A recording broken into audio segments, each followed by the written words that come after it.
미국에서 어느 철학과 교수가 학생들에게 물었습니다. 100만 달러 가진 사람과 7명의 자녀가 있는 사람 중 누가 더 만족도가 높을까요? 한 학생이 얼른 대답합니다. 7명의 자녀를 가진 사람입니다. 그 이유는? 학생은 이렇게 대답했습니다. 7명의 자녀를 가진 사람은 더 이상 자녀를 원하지 않을 것입니다. 그 답이에요. 100만 달러 아니라 1000만 달러를 가지고 있다 할지라도 재물에 대한 욕심은 끝이 없습니다. 더 원하는 마음에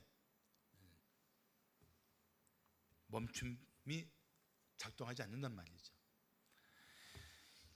2021년 작년입니다. 11월 14일 국민은행의 금융지주의 경영연구소가 발간한 2021년 한국 부자 보고서에서 부자가 뽑은 부자의 조건을 이렇게 말하고 있습니다. 총 자산이 100억 원 이상, 소득은 최소 연간 3억 원 이상을 벌어야 부자라고 말할 수 있다.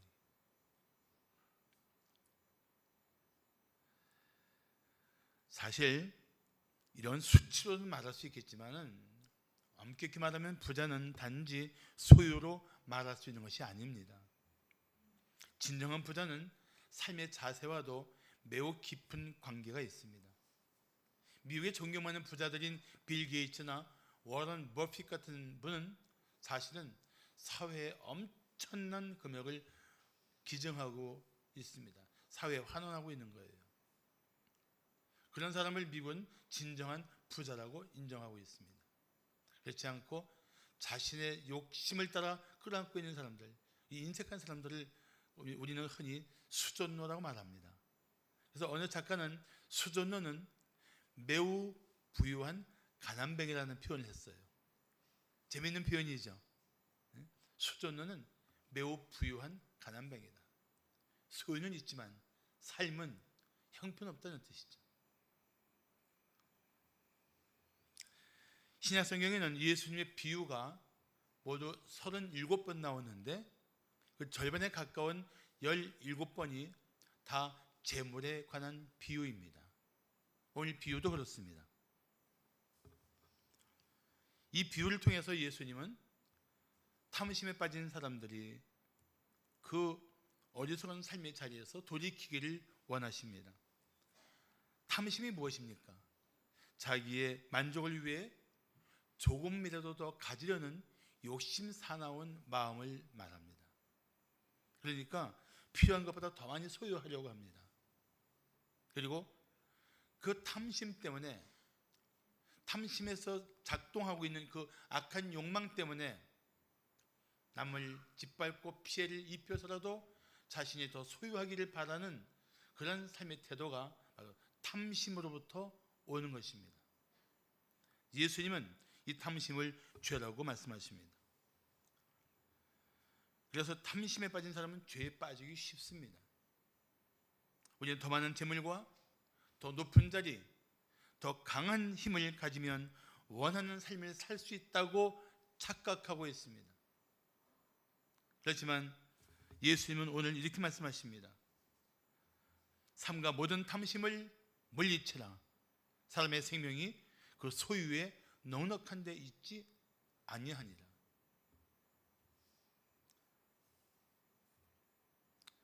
그렇습니다. 우리의 생명은 소유에 넉넉한 데 있지 않습니다. 물론 좀 넉넉하고 더 자기가 충분히 누릴 수 있는 그런 조건이 있다면 좋겠지만 그게 전부가 아니라는 것입니다.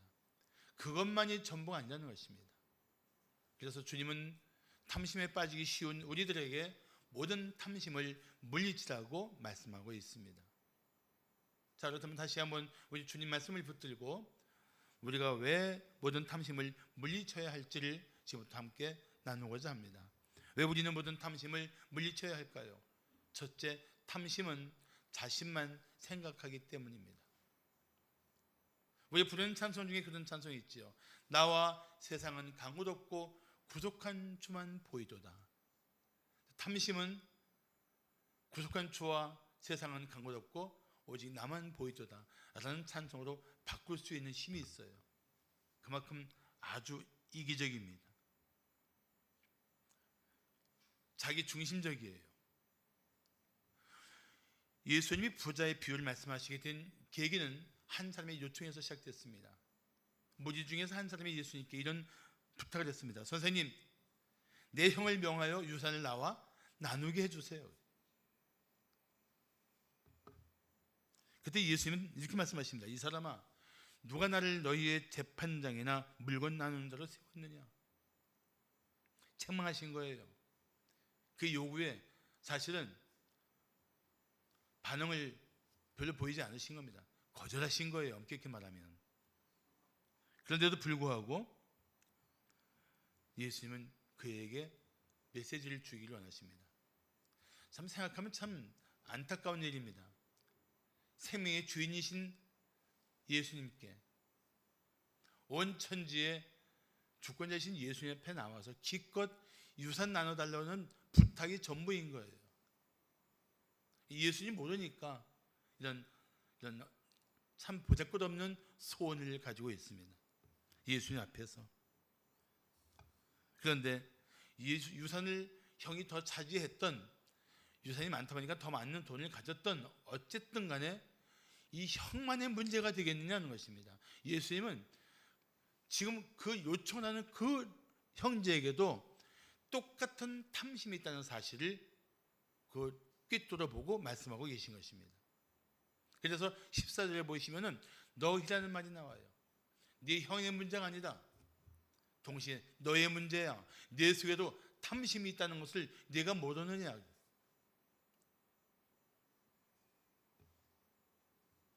탐심은 자기만 생각하기 때문에 살면서 점점 이웃을 잃어버립니다. 그래서 이기적인 사람일수록 사실은 탐심이 더 강합니다.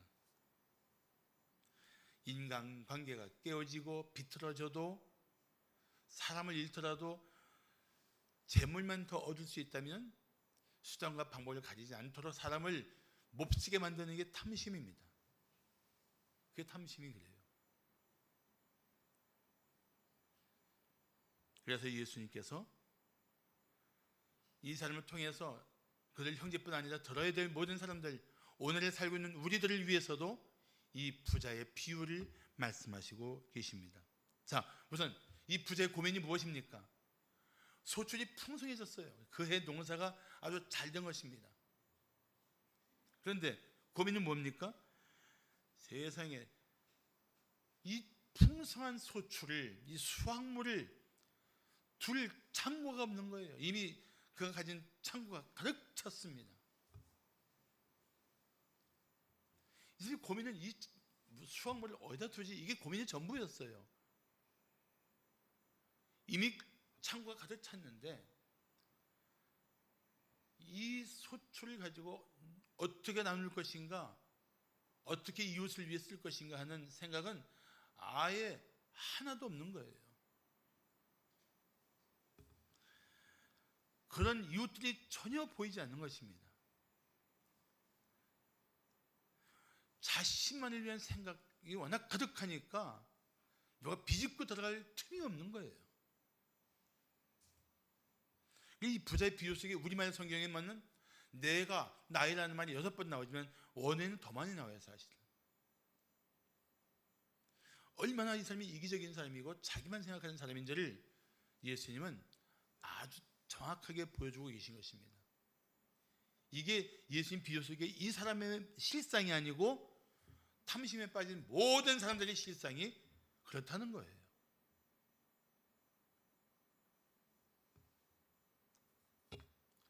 예수님의 비유 속의 부자는 자기만 생각합니다. 모든 재물로 자기의 만족만을 추구합니다. 이따금 뉴스에 보면은 정말 어렵게 돈을 벌어서 모은 그 귀중한 큰 돈을 사회에 기증하는 소식이 나옵니다. 대단한 분들이에요. 그 수많은 세월 속에 그 모진 고생을 하면서 아낀 것들을 모아서 나라를 위해서, 더 나은 사회를 위해서, 다음 세대를 위해서 이렇게 내놓는 그 모습이 뭐 그렇게 아름다울 수가 없습니다. 우리 교회도 그런 분이 나올 것 같아요. 내 전 재산을 교회에 바치고 가겠습니다. 누굴까요? 자, 1, 가, 2, 나 몇 번이에요?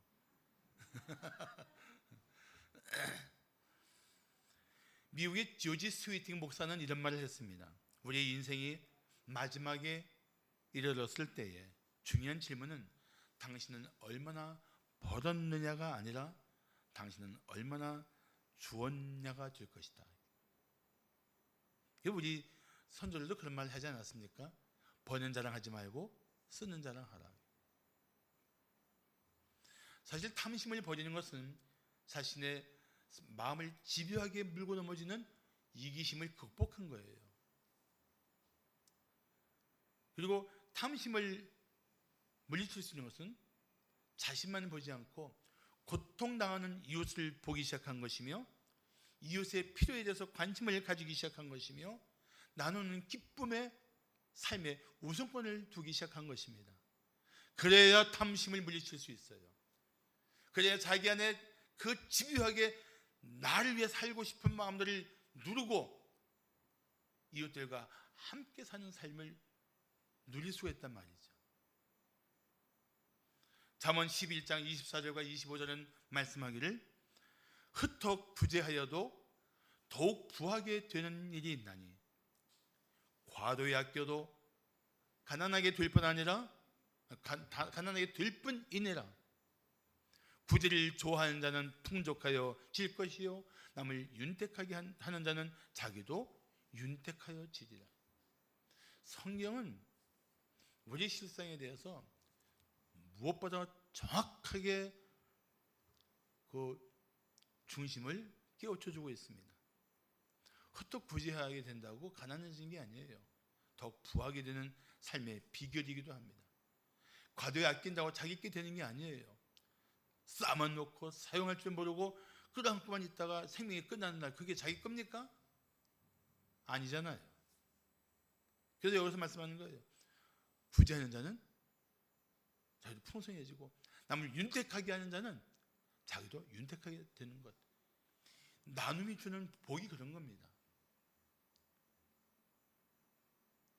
성경은 우리에게 그런 그리스도인적인 삶을 살기를 원하고 계신 것입니다. 나누는 자가 복되다.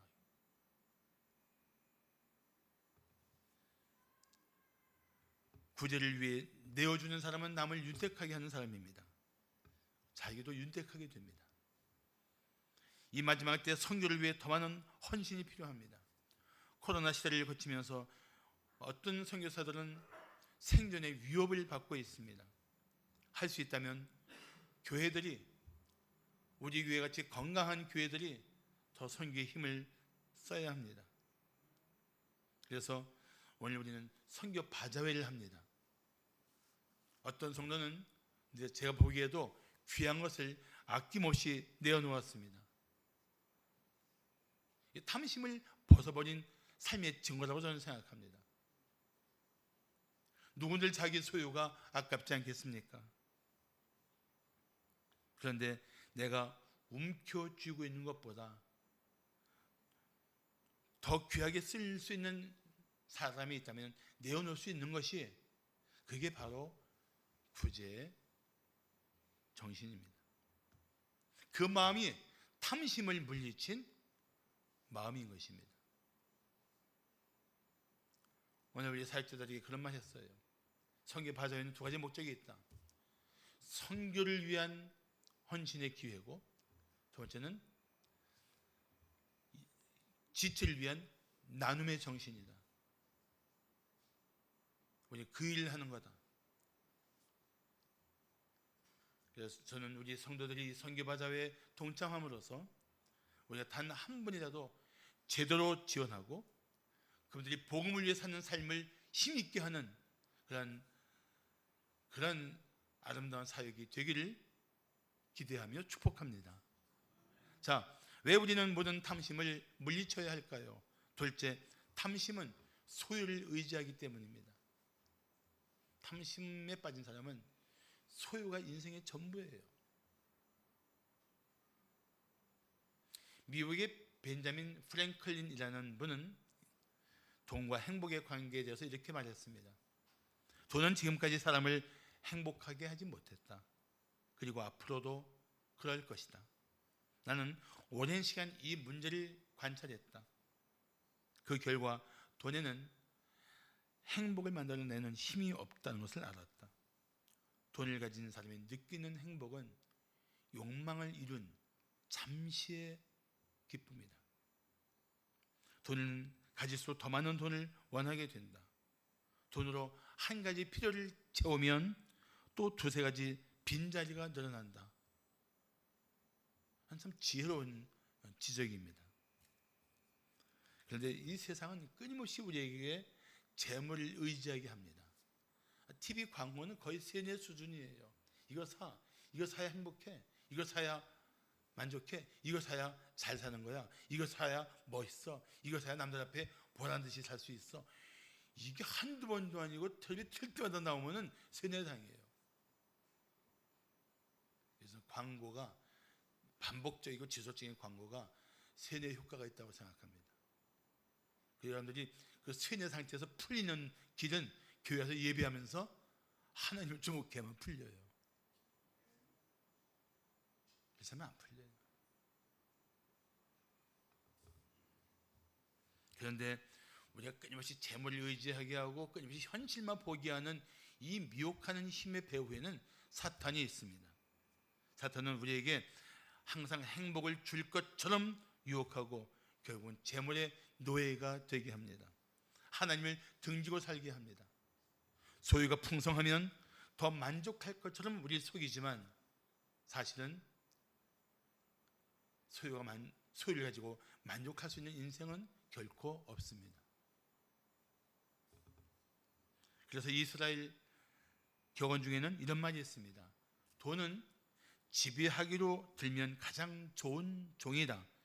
충성스러운 노예가 된다. 그러나 섬기기로 들면 돈은 가장 무서운 폭군이 된다. 그런데도 많은 사람이 재물의 노예가 되어서 재물을 섬기고 있습니다. 오죽하면 주님께서도 이런 말씀을 하셨겠습니까? 한 사람이 두 주인을 섬기지 못할 것이니 혹 이를 미워하며 하고 저를 사랑하거나 혹 이를 중히 여기고 저를 경히 여김이라. 너희가 하나님과 재물을 겸하여 섬기지 못하느니라. 세상에 하나님과 재물을 같은 세상에 놓으신 거예요. 예수님께서. 그만큼 인간이 하나님이냐 아니면 재물이냐 두 신 중에 하나를 택하는 그 지경까지 와 있다는 거예요. 그런데 우리가 어떻게 이길 수 있습니까? 간단해요. 24절에 답이 나와 있습니다. 하나님을 더 사랑하면 돼요. 하나님을 더 귀중히 여기면 돼요. 하나님을 더 의지하면 돼요. 하나님만 신뢰하면 돼요. 믿습니까? 24절에 그 해답이 있잖아요. 그런데 재밌는 것은 재물을 의지하지 마시다고 설교하는데도 마음속에 이렇게 말하는 사람이 있어요. 그래도 돈은 있어야 돼. 그 마음을 모르는 게 아니에요. 제가 원하는 건 뭐냐면 우리의 필요에 따라서 돈이 있어야 돼요. 재물이 있어야 돼요. 아주 없는 건 문제가 있죠. 그런데 내가 정말 의지하는 대상이 누구냐? 내가 소망을 누구에게 두고 있느냐? 그만큼 분명해야 돼요. 내가 이 세상에 그 무엇보다 하나님을 사랑하고 하나님께 소망을 두고 살고 있느냐? 이것만큼은 우리가 자신 있게 대답할 수 있어야 돼요. 그래야 그리스도인이죠.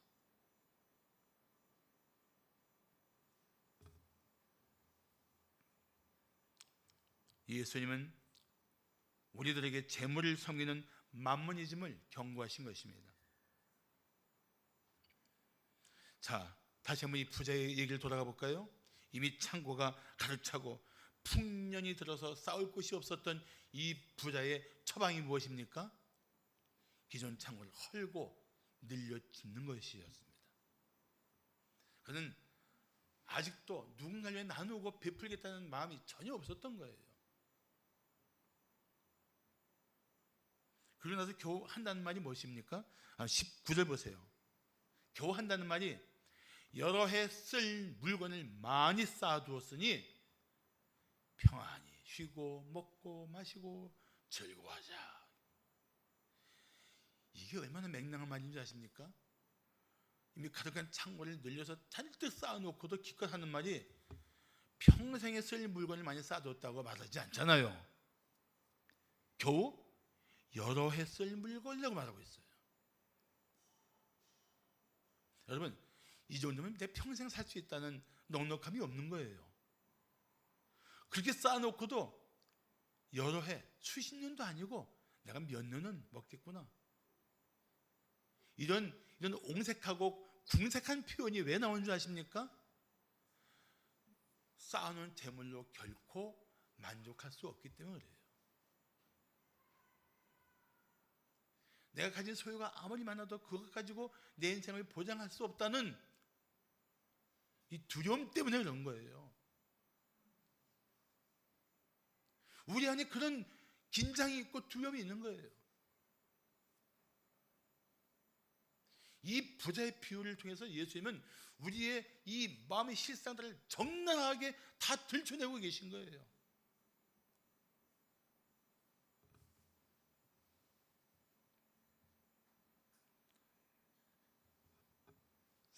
사랑하는 성도 여러분, 탐심에 빠진 사람은 결코 만족할 수 없습니다. 감사도 할 수 없습니다. 다만 한 가지 목적은 있어요. 더 많이 소유하려고 합니다. 그게 죄에 빠진 채 탐심에 빠진 인생들의 실상입니다. 영원하지 않은 물질을 쌓기 위해 일생을 낭비하는 것은 정말 어리석은 사람입니다. 어떤 사람은 자녀들에게 남겨주기 위한 것이라는 것도 사실은 잘못된 것입니다. 당장 보세요. 오늘 이 형제들이 와서 예수님 앞에서 싸우는 게 뭡니까? 유산 가지고 싸우는 거예요. 부모가 기껏 모아서 남겨놓고 갔더니 그거 갖고 형제끼리 싸우는 거예요. 이 지경이 된 거예요. 이게 남의 일입니까? 아니라는 거예요. 하나님 없이 물질만 나눠주는 것은 자녀의 삶을 더 깊은 탐욕의 늪에 빠뜨립니다. 그러나 재물을 가지고 나누고 베푸는 일에 부유했던 삶의 자녀들은 재물을 어떻게 쓰는지를 부모의 삶을 통해 배우게 되는 것입니다. 쌓아두고 주는 것, 그건 자식을 향한 사랑이 아닙니다. 진정한 사랑이 아니에요. 우리는 이 부하고자 하는, 더 많은 돈을 벌고자 하는 마음 때문에 얼마나 많은 죄악에 빠집니까? 그래서 디모데전서 6장 9절을 말씀하기를 부하려 하는 자들은 시험과 올무와 여러 가지 어리석고 해로운 욕심에 떨어지나니 그 사람으로 파멸과 멸망에 빠지게 하는 것이라고 말씀하고 있지 않습니까? 부하려 하는 자들, 이거는 멈추지 못한 채 계속 돈 벌려고 헐떡이는 인생들을 말하는 거예요. 그런 사람은 시험에 잘 빠져요. 올무에 잘 걸립니다. 어리석고 해로운 욕심에 빠진 채 헤어나지 못해요. 그래서 어떻게 됩니까? 그 삶의 결과가 파멸이요 멸망이라는 거예요. 성경의 경고를 우리는 잘 들을 줄 알아야 합니다. 그런데 사람들이 이런 사실을 알면서도 불나방처럼 자꾸 뛰어들고 있는 거예요. 그래서 사회에서 벌어지는 범죄를 잘 보십시오. 그 배후에 재물 관계가 얼마나 많습니까? 이번 대구의 그 변호사 밀집한 빌딩의 그 끔찍한 사건도 결국은 돈 문제 때문에 얽히고 설키면서 재판이 꼬이고 그 문제에 대한 감정을 풀지 못한 사람의 파멸의 이런 행위였던 것입니다. 얼마나 가슴 아픈 일입니까? 특히 성도는 더 조심해야 돼요. 디모데전서 6장 10절 보시면 돈을 사랑함이 일만 악의 뿌리가 되나니, 일만 악의 뿌리라는 얘기는 모든 악의 뿌리라는 거예요. 모든 악의 근원이 돈을 사랑하기 때문이라는 것입니다. 우리는 돈보다 하나님을 더 사랑하고 세상보다 하나님을 더 사랑하고, 그런 하나님에 대한 사랑 때문에 이길 수 있는 힘이 있는 것입니다. 그런데 그래야 할 성도마저 돈을 사랑하면 이것을 탐내는 자들은, 돈을 탐내는 자들은 미혹을 받아요. 아주 미혹을 쉽게 받습니다. 미혹을 받는 순간 어떻게 되는지 아십니까? 믿음에서 떠나요. 아주 딱딱 그 단계가 있는 거예요. 돈을 사랑해?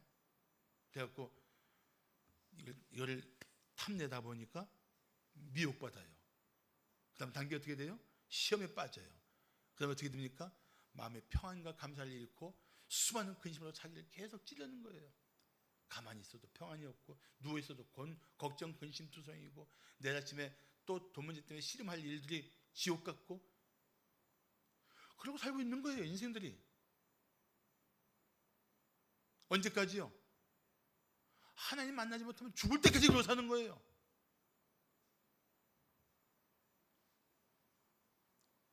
이 짧은 생애를 그렇게 낭비하듯이 허접한 것에 목숨 걸고 살 수 없잖아요. 우리가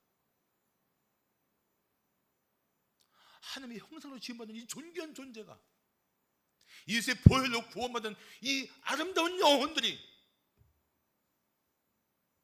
그렇게 헛되이 인생 낭비하며 살 수 없지 않습니까? 그래요, 안 그래요? 우리 어머니는 야단치고 나서 꼭 저한테 물었습니다. 평양분이신데 그래 안 그래? 정말 우리 정신 차려야 돼요. 우리 그리스도인들이 정말 정신 바짝 차리고 어떻게 하면 좀 더 주님이 맡겨주신 것으로 주의 영광 위에 살 것인가, 끊임없이 묻고 답하고 묻고 답하면서 하나씩 결정하고 살아야 돼요. 소유를 의지하는 것은 결국 헛된 것을 의지하는 것입니다. 우리는 모든 좋은 것을 후히 주시고 누리게 하시는 하나님께 소망을 두어야 합니다. 그 하나님을 의지해야 돼요. 그러면 참 좋으신 우리 아버지 하나님께서 때마다 좋은 것을 공급하실 것입니다. 신실하신 우리 하나님께서 우리의 필요를 돌아보시고 때마다 채워주실 것입니다. 그 하나님을 의지해야 우리는 탐심을 물리칠 수 있어요. 마지막으로 왜 우리는 모든 탐심을 물리쳐야 할까요? 셋째, 탐심은 하나님을 무시하기 때문입니다. 하나님 없어도 돼, 돈만 있으면 돼, 이 정신이란 말이에요. 이 정신, 아주 몹쓸 정신, 사람의 영혼을 어둡게 만드는 정신이에요. 영적인 눈을 가리고 귀를 막는 그런 잘못된 정신이란 말이죠. 미국의 전설적인 부자 록펠러는 정말 대단한 부자였습니다. 근데 그 아들은 여행 때마다 최고급 호텔에서 묵었습니다. 그런데 정작 록펠러 씨는 평범한 호텔에 묵었습니다. 그래서 어느 날 지배인이 록펠러에게 물었습니다. 회장님, 아드님은 최고급 호텔에 늘 묵는데 회장님은 어떻게 우리 호텔에 오셨습니까? 그때 록펠러 씨가 씩 웃으면서 이렇게 대답했다고 합니다. 내 아들은 아버지가 부자니까 그런 겁니다. 그런데 그렇다면 우리 아버지는 어떤 분이십니까? 우리 하나님 아버지, 온 천하를 그 뜻대로 창조하시고 다스리시는 온 천하의 주권자이신 분, 그분이 우리 하나님이심을 우리는 믿고 있습니다. 그렇죠? 안 믿어요? 믿으면 아멘 하십시오. 이럴 때 아멘 하는 거예요. 우리는 하나님 아버지를 믿고 있단 말이죠. 어떤 아버지? 참 좋으신 아버지 하나님. 얼마만큼? 나를 위해 독생자를 내어주실 만큼 나를 사랑하신 아버지 하나님 믿고 있단 말이죠. 온천하가 그분의 것이에요. 그분의 뜻대로 움직일 수 있는 것입니다. 우리 그런 아버지를 모시고 있는 거예요. 그래서 다윗은 이런 고백을 했습니다. 여호와는 나의 목자시니 내게 부족함이 없으리로다. 욕심에 이끌려서 미혹당하는 성도들에게 야고보는 이렇게 말했습니다. 온갖 좋은 은사와 온전한 선물이 다 위로부터 하나님 빛들의 아버지께로부터 내려오나니 그는 변함도 없으시고 회전하는 그림자도 없으신 한결같이 영원 불변하시는 하나님이 그렇게 우리를 위해서 일하시고 계신다는 거예요.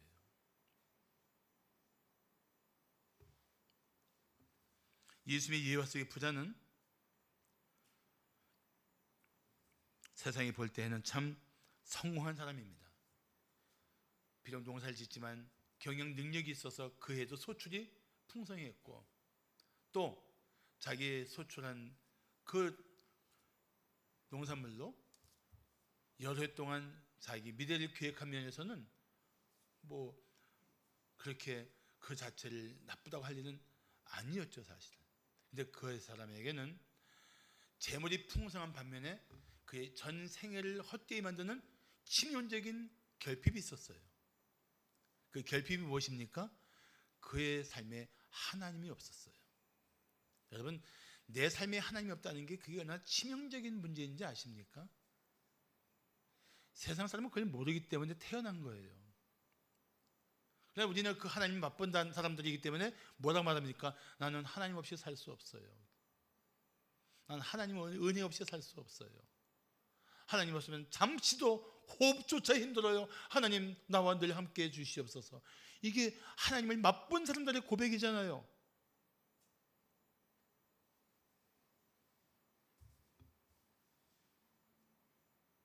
이게 하나님을 경험한 사람들의 고백이란 말이에요. 오히려 세상 사람 보면서 그런 생각 안 듭니까? 아니, 하나님 없이 어떻게 살아? 그런 생각 안 들어요? 전 들어요. 야, 참 내가 옛날에 하나님 없이 어떻게 살았나?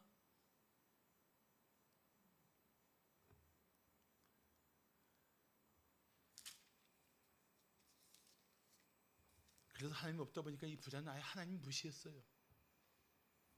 그리고 그 마음에 드는 생각이 있습니다. 하나님이 어디 있어? 재물만 있으면 돼. 이게 바로 어리석은 부자의 자세입니다. 이 삶의 태도는 하나님을 인정하지 않으니까 내세에도 관심이 없어요. 현실이 전부예요. 현세 만족이 그의 신이 되어버린 거예요. 그런데 자, 오늘 20절을 보십시오. 다 함께 번역할까요? 시작. 하나님은 이르시되 어리석은 자여 오늘 밤에 내 영혼을 도로 찾으리니 그러면 내 준비한 것이 누구의 것이 되겠느냐 하시니. 자, 보세요. 세상이 보기에는 지혜로운 사업가요, 성공한 사람인데 하나님은 그에게 딱 한마디 하십니다. 어리석어. 너 참 어리석게 살고 있어. 하나님의 평가예요. 여러분, 사람의 평가가 중요한 것 같지만 하나님이 나를 어떻게 생각하고 어떻게 보시는가가 더 중요한 거예요. 그러면서 그에게 이런 말씀하십니다. 오늘 밤에 내가 여러 해 동안 실컷 먹고 마시고 즐거워하자 하고 막 하는데 하나님은 오늘 밤이야. 단 하루도 없는 거예요. 오늘 밤에 24시간도 안 되는 거예요. 오늘 밤에 내 영혼을 도로 찾으리니. 여러분, 영혼을 도로 찾겠다는 게 무슨 뜻입니까? 도로 찾겠다는 게 내 거였어. 네 생명 네 거 줄 알고 살았지 내 거였어. 도로 찾을 거야. 그 뜻입니다. 그게 도로 찾는다는 뜻이에요.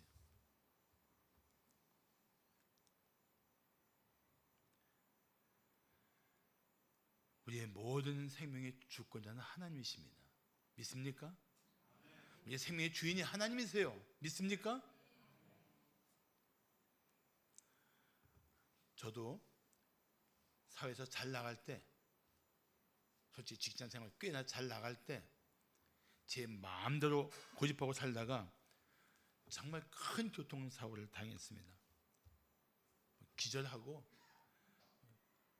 엄청난 충격 속에서 서서히 깨어나기 시작하는데 그때 제일 먼저 딱 든 생각이, 그 의식이 회복되면서 제일 먼저 든 생각이 뭐냐면은 내 생명이 내 것이 아니었구나.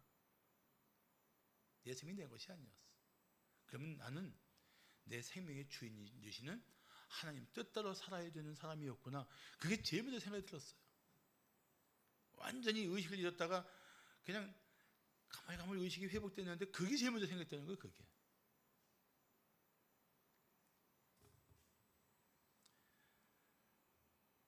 네 준비한 것이 누구의 것이 되겠느냐? 그건 내 거 아니에요. 혹시 여러분 중에 야, 이 부자가 남긴 재물이 아깝다고 생각하는 분 있습니까? 그게 탐심이 있다는 증거예요. 그런데 우리는 어떤 마음을 가져야 됩니까? 하나님 없이 살다가 죽을 수밖에 없었던 그 영혼을 불쌍히 여겨야 돼요. 성경적인 재물관이 무엇이냐? 성경적인 재물관, 만물의 주인, 내 모든 것의 주인은 하나님이시고 나는 청지기로서 하나님께서 내게 맡겨주신 모든 것을 하나님 뜻대로 살도록 하는 것, 하나님 뜻대로 관리하는 것, 그게 성경적인 재물관이에요. 내 생명, 능력, 재물, 이 모든 것 다 하나님의 것이다. 나는 청지기로서 그 하나님의 것을 잘 관리하다가 하나님 앞에 서는 날 착하고 충성된 종으로 그분 앞에 나가야 된다. 이런 마음을 가지고 살아야 돼요.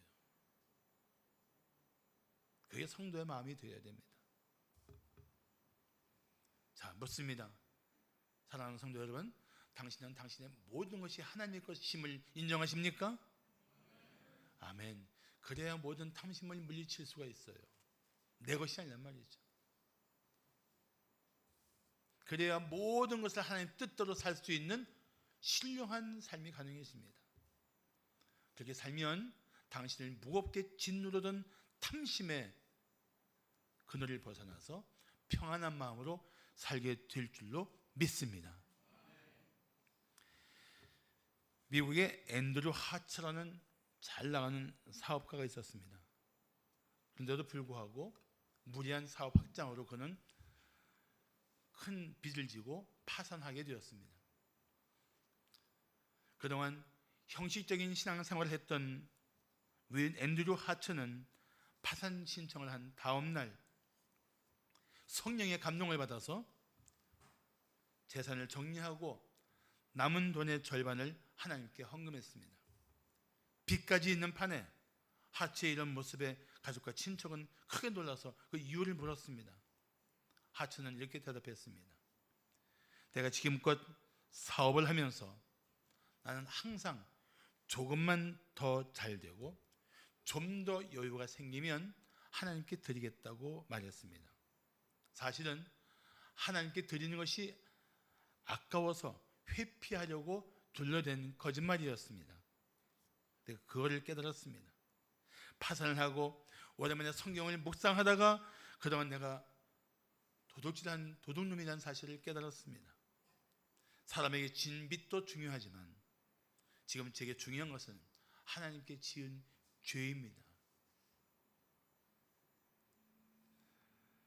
하츠는 파산을 당한 후에 정말 힘겨운 삶을 살았습니다. 과연 재개가 가능할까 싶은 어려운 고비고비를 넘기면서도 그는 때마다 하나님께 헌금하고 이웃을 위해 나누면서 사업에 힘썼습니다. 그런데 놀랍게도 사업이 다시 회복이 되고 다시 백만장자가 되었습니다. 그 후에도 하츠는 복음과 선교 사역을 위해서 헌신적인 삶을 살았다고 합니다.